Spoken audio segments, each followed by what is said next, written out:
I'd like to welcome my panelists, Isaac, Naum, and Gilbert. I'll let you introduce yourselves shortly. So, as we sit here right now, about 75% of our population is protesting, I think, or is below the age of 35, and this is pretty much the workforce that will be absorbed into smart manufacturing with the right skills, of course. So, this creates a really big base for manufacturing, presenting an opportunity domestically. And so I know that Prasanna said that when it comes to manufacturing, the trend is more of downward. But I think that with the future being what it is, there is more opportunity for manufacturing, more opportunity for higher value manufacturing and innovation.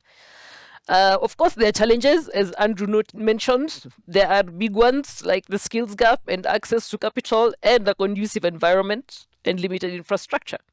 So, this conversation will attempt to illuminate the opportunities and challenges in Industry 4.0. And so I'll let the panelists speak about it and introduce themselves and let me know what their favorite 4.0 technology is and why. I'll start with you, Gilbert. Yeah, thank you so much, Carol, and good to be back and happy to have been part of this journey, this being the second episode of the smart industry. So my name is Gilbert Mutai. I aid IT at Car and General. Car and General span across number of industries. Of course, the major one is the automotive, and the main product we deal with is the TVS motorbike. Boda our main customers. We also have the three-wheeler products, and for other industry, we have also constructions as well, and in agriculture and also in manufacturing as well. So, and I'm glad to have this discussion. It's an opportunity for us to share ideas. And as you've mentioned, there's a lot in terms of the trends in the smart industry and looking at where we are, being in Africa, being in Kenya, and also you mentioned about the skill force as well. And looking at, in terms of the components of the Industry 4.0, there are around three key elements. There's the elements of the technology, there's the element of a process, and there's the element of people. And when I look at it where I sit, I think there's good progress in terms of the technology. When I look at Car in general, the kind of automation that we put in place in terms of even, the process through the ERP, the kind of automated reportings, and technology, I think we've made good strides in that. And that has translated to, efficient processes, so that there's improvement in the processes as well. Where there's still gap is on the side of the people, and I think that's a key discussion that we need to have going forward. How do we bring our people into the party? Because even talk about the smart AI, like for example, okay, the smart technology like the AI, these are things that are driven by data, and data are collected by people. So it's very important to really look at what are the skill gaps and how can we really bring the people into the party by properly training them and making sure that they have the right skills, and not just only within our workforce. When we talk about people, we also look at our customers as well. Some of the products that we are releasing to the market are smart smart devices. And just to share something quickly in terms of what we did at Car in General, we introduced a elect motorbike, which come with what we call smart lock systems. And this was to address the challenge of the theft, which is very rampant in the border industry. But it was a bit of a challenge because our customers are not really able to adopt the technology. And for them, they felt like it was not the right product for them. And the big question is then how do we really move with our people in terms of these smart technologies? I think I just wanted to reinforce that is important aspect of looking at the people and making sure that, as organization, we collaborate with other departments like the HR, the department that are doing research to see what we can do better to make sure that we train our people to really understand and be part of the journey of the smart industry. Okay, Thank you. I actually didn't know that there was a problem with border theft. That is interesting to note. Okay. Yeah. So your favorite technology would be AI? Yes, so I think the favorite technology will be the AI, Okay. and it's something that will change a lot of things in terms of how we do stuff. But as you've said, unlike the service industry, adopting the AI within the smart industry is pretty challenging. I like there's something that I shared on LinkedIn just to share a case of how we are adopting the AI, and Hold that thought. yes, Yes. I'll come later. Okay, fine. Yes, it will come later. No. So thank you so much for this opportunity to discuss this very amazing topic on Industry 4.0. So my name is Naum Kerubo. I'm an IoT Solutions Manager at Liquid Intelligent Technologies. And to start off, is just to say that IoT is my favorite technology. Of course. Yeah, of course, because then I'm into it. I'm very familiar with it. I know how it works, and it's an amalgam, like it's a combination of all the technologies that we can think about, because it starts with devices that have to transmit through a network. That data that is being generated has to be stored in some form of cloud or on-prem storage. There's cybersecurity that goes with it, and then there's AI and analytics that go into it, and then to get the insights that are desired. So it's an integration. IoT is not just a product off the shelf. It's an end-to-end solution to itself. I of course, just to talk a bit about Liquid Intelligent Technologies is that it operates in most of Africa, in about almost 20 countries across the continent, and it is just from the fact that we changed our name from Liquid Telecom to Liquid Intelligent Technologies, just communicates how we are very cognizant of the changing needs in the market. And therefore, we try to put everything together from our traditional infrastructure expertise into solutions that are actually needed and demanded in the market. Okay. Yeah. Isaac? Thank you very much. My name is Isaac Mwangi.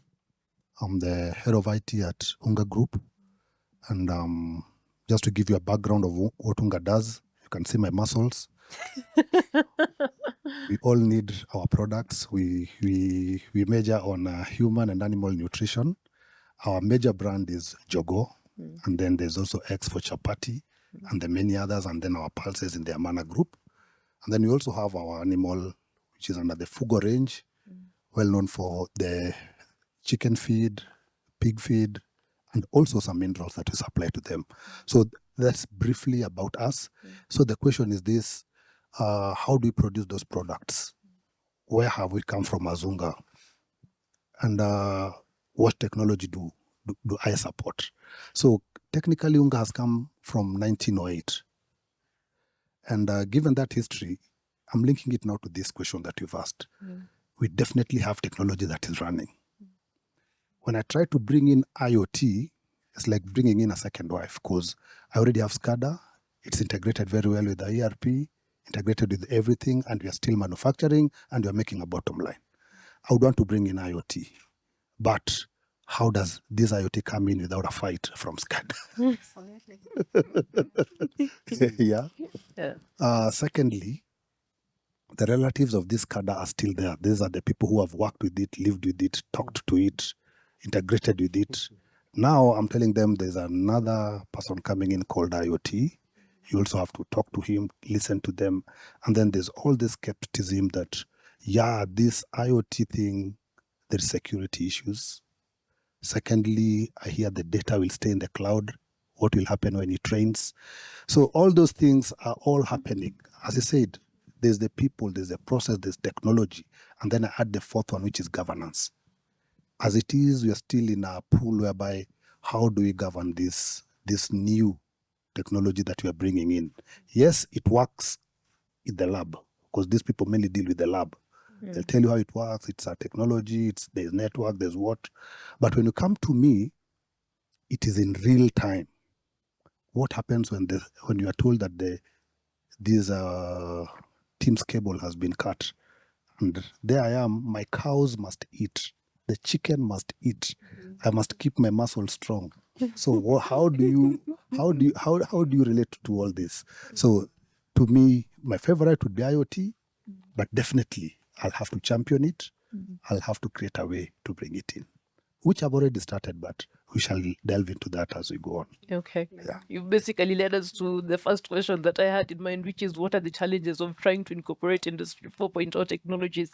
Gilbert, what have been the challenges you've faced?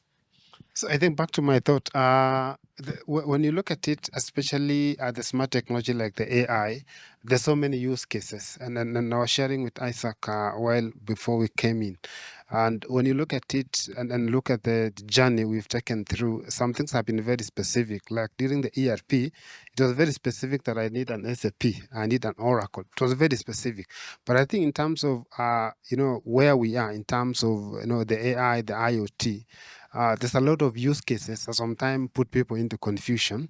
And as I said earlier, it's very important, even as we discuss and as the players in the industry, to really be very specific and maybe have sort of research and development department in our organization who can really dwell into this and identify what kind of AI that can be able to suit on our environment. Because as Isaac mentioned, his focus is not my focus. So the kind of AI that will be good for him and what will be good for me will be totally different. And out of us embracing technology, we end up embracing everything that comes on the space. So it's good to really sit together and then say, guys, what do we need to do here? What are the use cases that are relevant to us and things like that?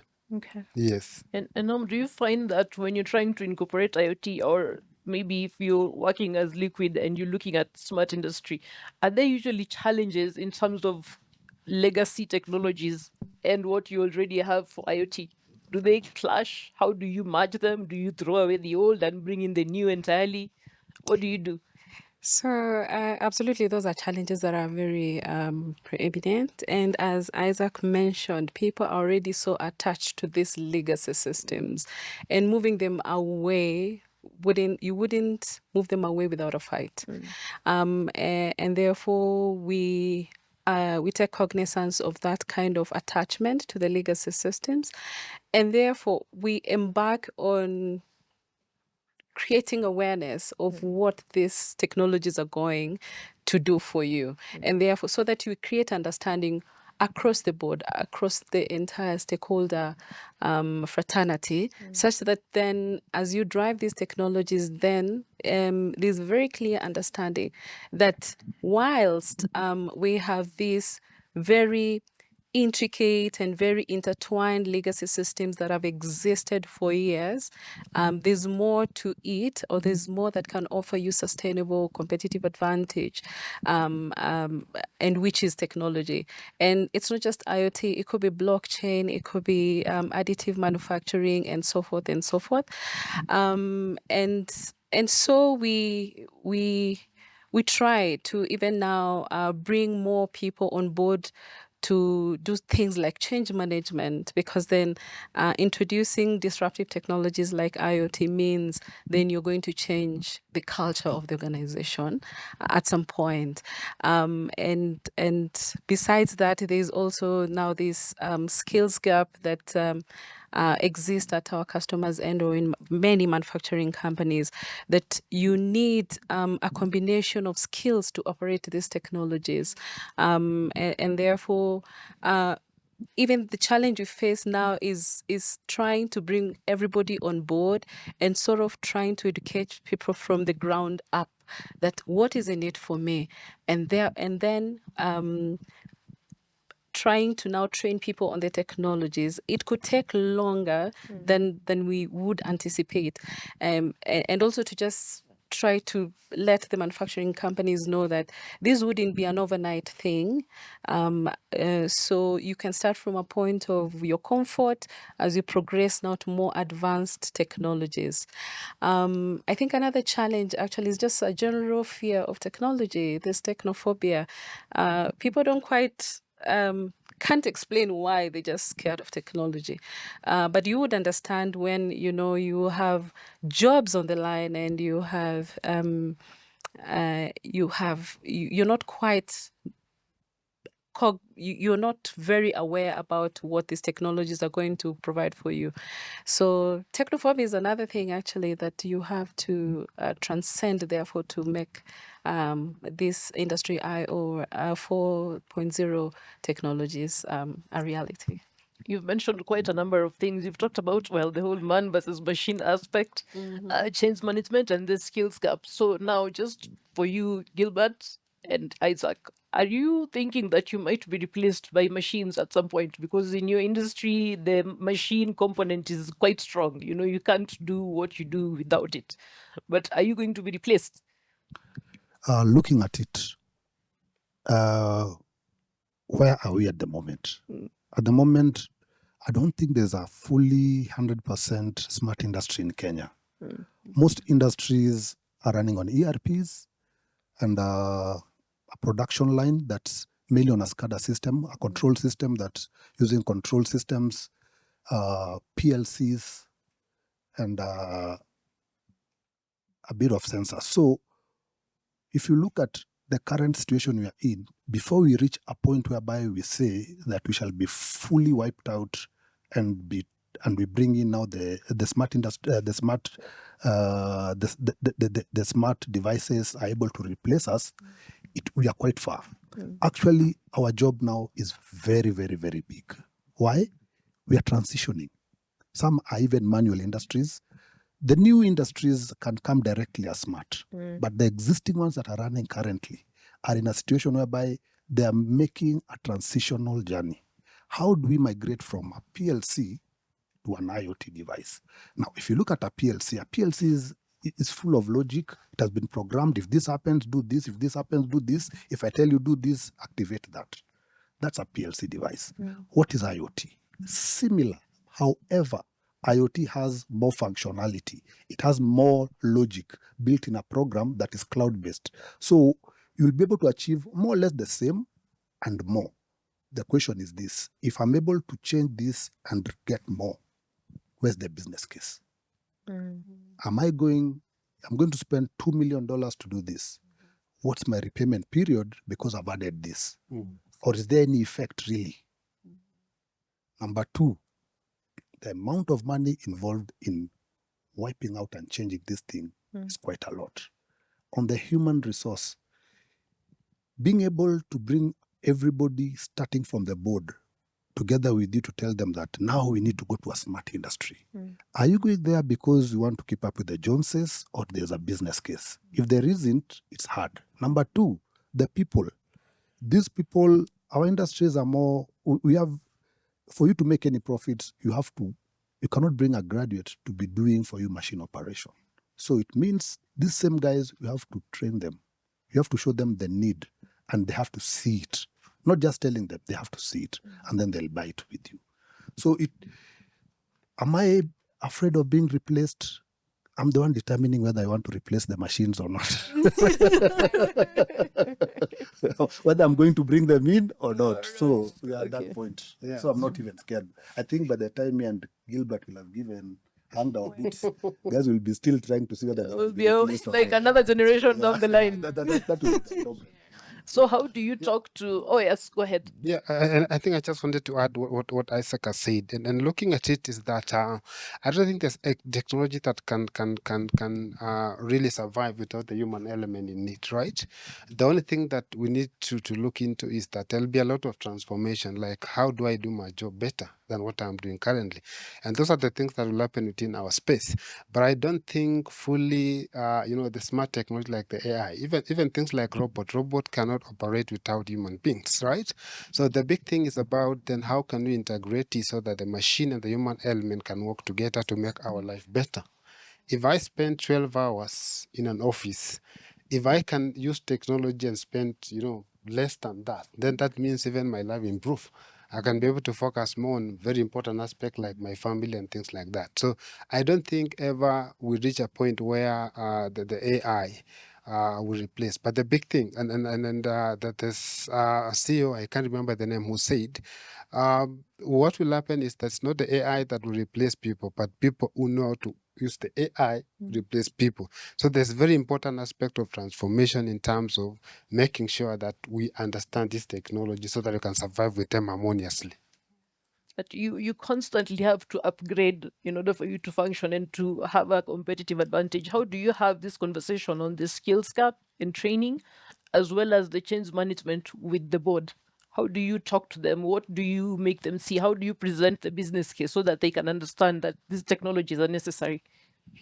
So you see, for us, for example, there are very clear use cases. Like there's a lot of discussion about the driverless cars, right? So one thing about what's happening from the governance level, also from the compliance point of view, the requirements also for boards to have certain requirements in terms of digital skills, and I think it's something that is being rolled out because number of things are changing.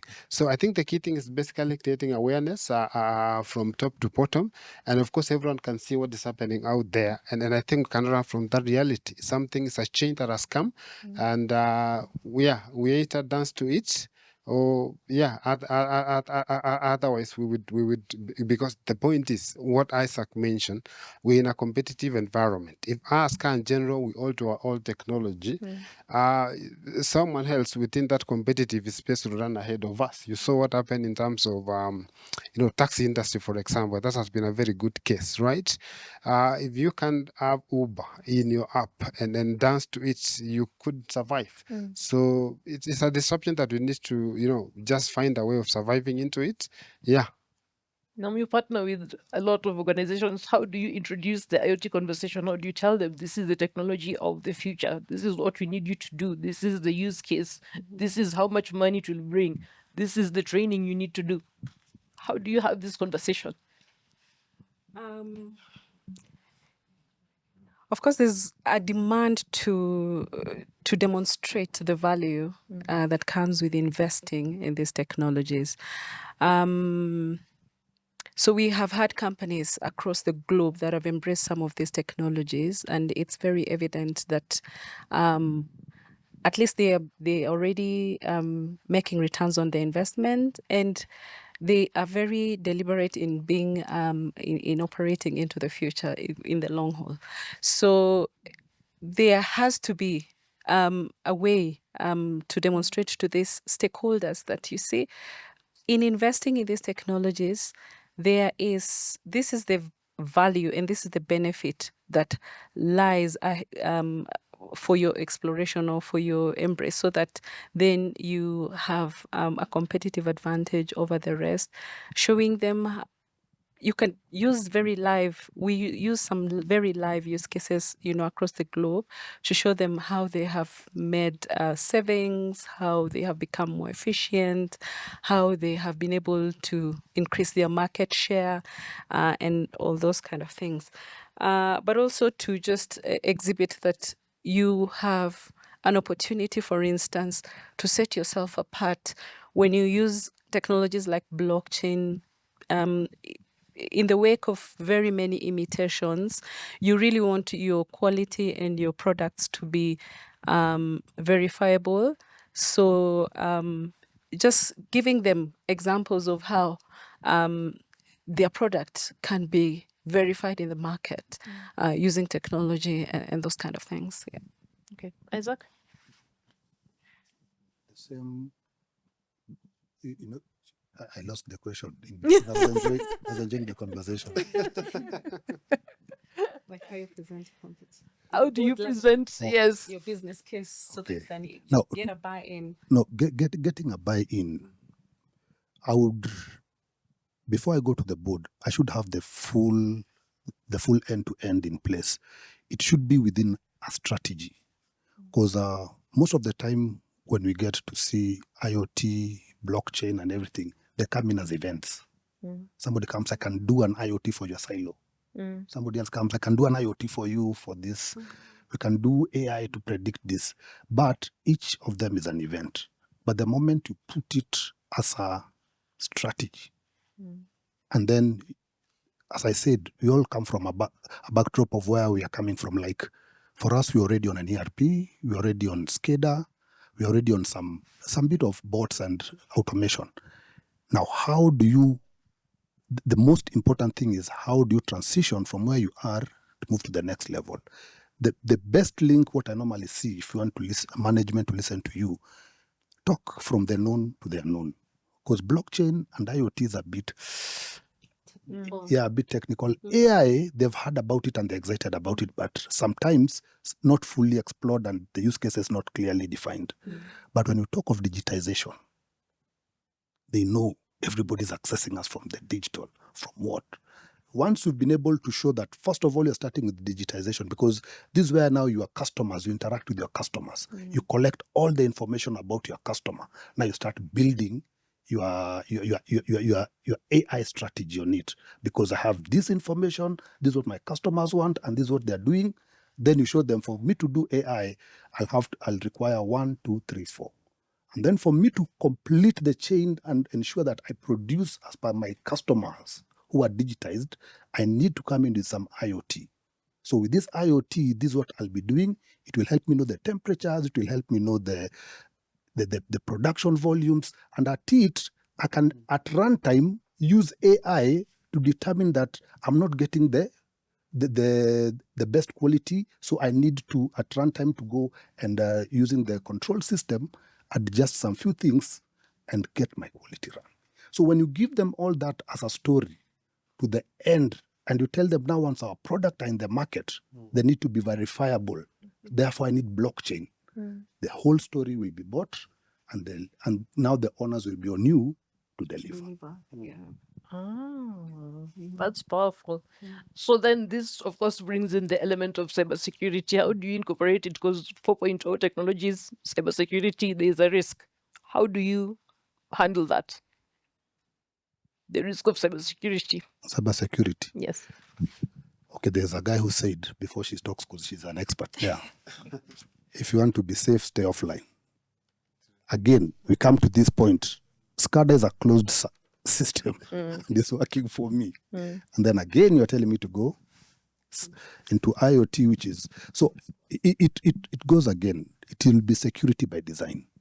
It is not as an afterthought. After you've put your stuff and then you see things going wrong, you start running.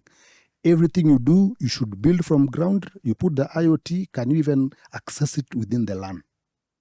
If it is safe within the LAN, then you, outside the firewall, you try. Outside the firewall, definitely there are products that are coming in. As he said, with IoT and this new technology, it's not like SAP. You say, I'm buying an ERP called SAP. It has the best practices in it, and I install. But here, you're being brought a component that are designed by a company like Liquid to give you your solution. So it is very hard to say that I'll use. So it is a design from ground. So at every point of the design, at code level, even when you're writing those instructions, maybe are they at C level, C or a microprocessor-based kind of instructions, when you're writing them, are they secure? Okay. And when you're accessing from out here, is it secure? So it's by design. Okay. No. And I think on top of that, I like the point Isaac mentioned about security by design. That's the way to get it right.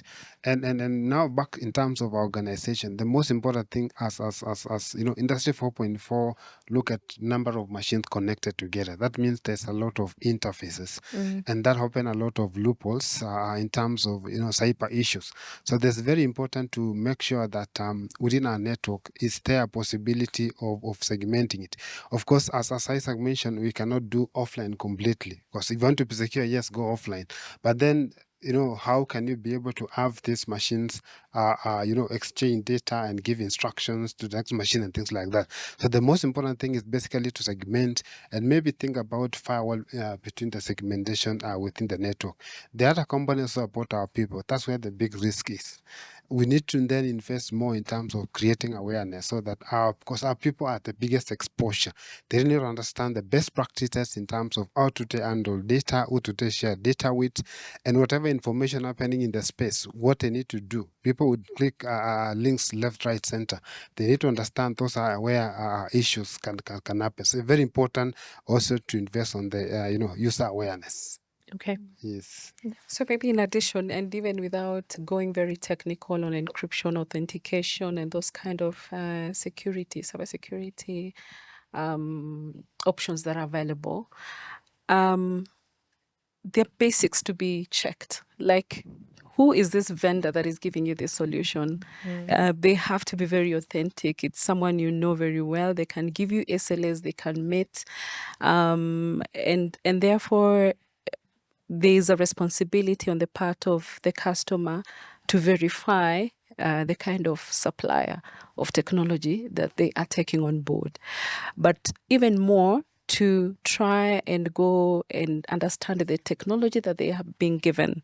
Have you questioned that technology? Have you asked for a POC? Have you tried to play around with it, to do penetration testing on it, to find to what extent you could be exposed when you adopt these technologies?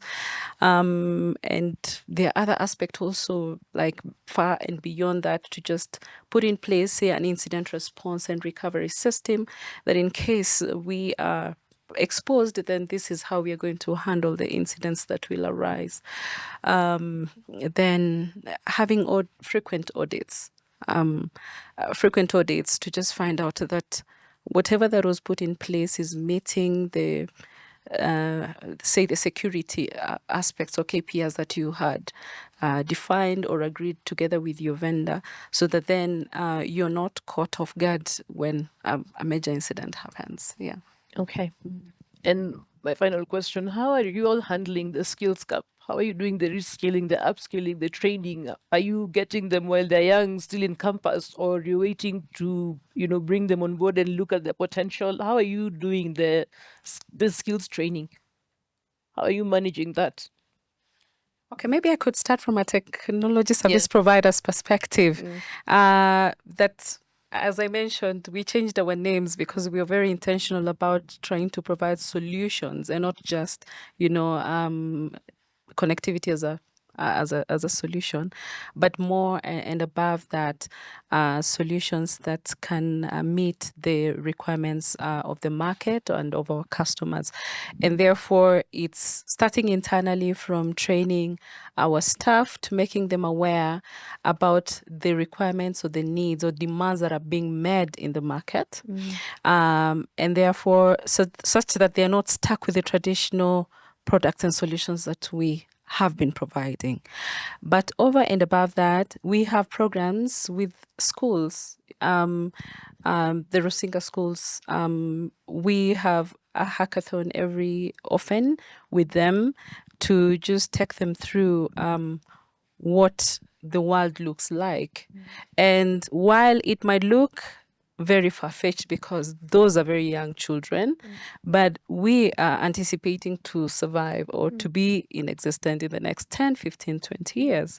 And these are the children who, having been exposed to the kind of technologies that exist, have learned and are well prepared to then to deliver solutions that will be demanded in the market. And we are also very intentional about educating our customers, because for them to adopt the kind of solutions we're trying to position, it's our responsibility that these customers understand what they're exposing themselves to, the kind of skills that are needed, because then we cannot attend to every need and every requirement in the market or for our customers. Therefore, it's to everyone's benefit that our customers are very well informed, they're very, very well trained, they're exposed to the complexities of these solutions we want to explore, so that then they're very self-sustained. In managing and operating that. Intelligent children, intelligent customers, intelligent solutions. An entire ecosystem of liquid intelligence. Yes. Absolutely. Yes. Actually, for me, I view it from a little bit different. I would not target the people that are working within the organization. I would really look at it this way. What are we getting from our institutions? And this is something whereby we need to start lobbying as manufacturers, and also start working with the TVETs, not even universities, because universities, they're a little bit higher. They need to be doing strategy, design. Here we are dealing with TVETs. This is the guy who will come and will look at the machine. This is the guy who will fine-tune your machine within the factory. If you can be able to relook at the curriculum and start introducing IoT at every point, because it's the same thing, but added a much more digital functionality. They are learning PLCs, they are programming them, the microprocessor sets that they have. All they need to do is, why can't they go a level higher with now IoT devices? What are they doing? Instead of this PLC reporting back to this server that's here, how do you take it through the network and the security to report to a higher office? And secondly, this data that we collect, somebody said that Boeing produces about 2 TB of data every second. All this data that is also produced in the factory by these cadres, where does it go? So this training should even take them up to that level. All this data that you are collecting, instead of you staying there to see whether the thing has turned red, so it's very hot, why can't you just read and analyze the data and predict with this rise in the next 5 minutes it will have overheated? So we shall introduce them to predictive analytics within their job. They don't need to understand the underlying tool. All they need to know is that this data is coming here and this graph is rising. I need to come in at this point. So I would advise that we lobby as the manufacturers, partner with the TVETs who are very open to listen, and if possible, we can sponsor some few and say this 510 is the kind of curriculum I want you to do for them, and I'll take them in. Okay. Yeah. And just to add to that, and from the perspective of car in general, when I look at it, for us, we've been there for the last 90 years. Car in general has existed for that. And that tells you we have all the generation you can imagine, from generation X to the latest. Which is the latest? Is it Alpha? No, we don't have Alpha. I think it will be the Gen Z. So I think one thing that we've been looking is structuring this workforce, because their requirements in terms of skills will be totally different because of the kind of experience they have had. And what we've done is we're partnering with Nextford University. We have an MOU so that they'll study our processes and give us sort of tailored training that is really focused to what you do as a SCA in general. Because one thing we realize, as Isaac mentioned, the students coming from the university they have more of theoretical knowledge, but they come here, things are totally different. So then with Nextford, then we're able to really focus with the process of car in general and work on programs that can fit everyone, right? Depending on your level of skills and what you do within our space. And the other thing also is I think I wanted to stress the point of it's good to really look at going into the future. We need to collaborate with our learning institutions, because we seem to work totally differently and chasing the same objective in a different way, because the kind of skills that we get from TVET or even from campus as well, when they come to the work environment, they still have a long journey to learn, because the skill they have learned is totally. So I think there's need for us as manufacturers to come up with a framework of working with the team, so that even as they work on the curriculum, when they are changing the curriculum, I think it's good to get the feedback from the industry players, so that they can be able to tailor their program to make sure that it fits the skill that is required out there in the industry. Okay. Yes, and just to add also on that, there's small things even including the tools like learning management systems. When we grow up, we thought that also for learning institutions, but that's very important for organization to even come up with these tools. The learning management system that really tailored and focused on your process, and also from the HR point of view, there's need to emphasize the component of staff development, so that HR is not just looking at that, the recruitment, onboarding, and all that. That component of staff development, I think, going forward will become very key within the HR department. Okay. So I'd just like you all to give, your final thoughts on the topic, which is not IoT, because IoT has clearly won this conversation. Yes, you've won over everybody. But anyway, just give your final thoughts on the topic. So to start, I think I would say smart industry is not a destination but a journey. And it's a journey that will be dictated by so many factors, including at where we are. We need to appreciate the fact that we're in Kenya, in Africa. So it's good to appreciate where we are and then really evaluate. Sometime we talk more on what is in books, not what is in the reality. So it's good to be realistic, evaluate where we are within our environment, within our industry. And the most important thing is to make sure that we collaborate. And collaborate here, I mean, it goes beyond the industry players. Because, look at Liquid Telecom, for example.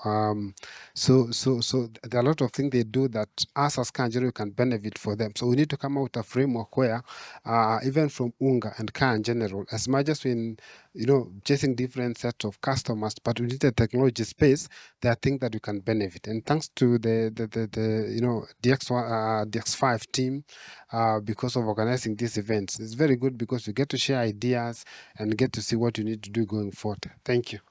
Oh, thank you. Okay.